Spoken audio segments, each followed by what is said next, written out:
Doug Stone, Remax Executive Realty, Westboro, with Rich, A1 Foundation.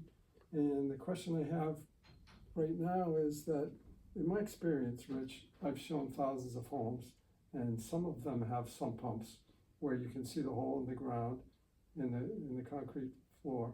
And some of them look like they've had water in them, and some of them look like they've never had water in them, they've had dust. So the question is, should every house have a sump pump anyways?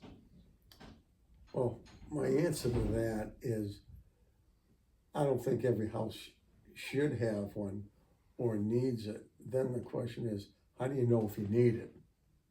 The way you know if you need it is if you have cracks in the floor and water comes up through those cracks.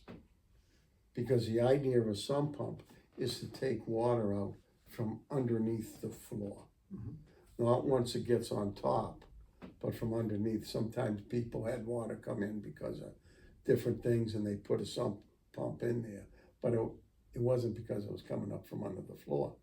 And then you had mentioned earlier about perimeter drains. That's where they break the floor and they put drainage in and gravel and re-cement it and run it to a sump pump.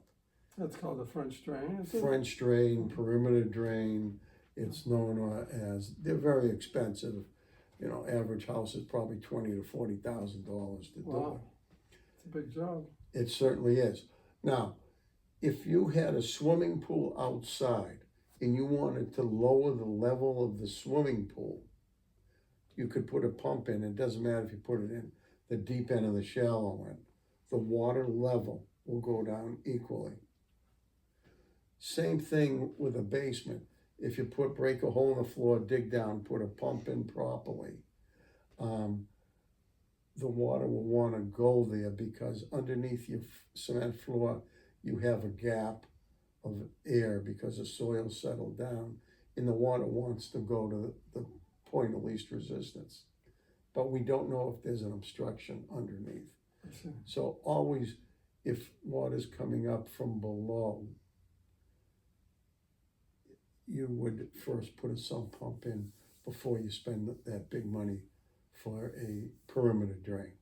I see, and I've seen more than one sump pump in a basement too. Is that what you're talking about? Maybe because there's a boulder or something in the middle and Could be. Trying to get different areas? Yep, trying to get different areas. I mean, and also one thing your customers should be aware of, sump pumps can be a wonderful thing. Takes water out from underneath the floor. Also, you can contact your insurance agency and tell them that you have a sump pump, and you could have put a rider on your homeowner's insurance for like $60, $70. So if the sump pump fails for whatever reason, and you lose your furnace, your hot water tank, or it's a finished basement, you'll have some coverage. Because insurance does not cover water infiltration unless you have flood insurance or a sump pump with a sump pump rider. Wow, that's great. I didn't know that. Thanks.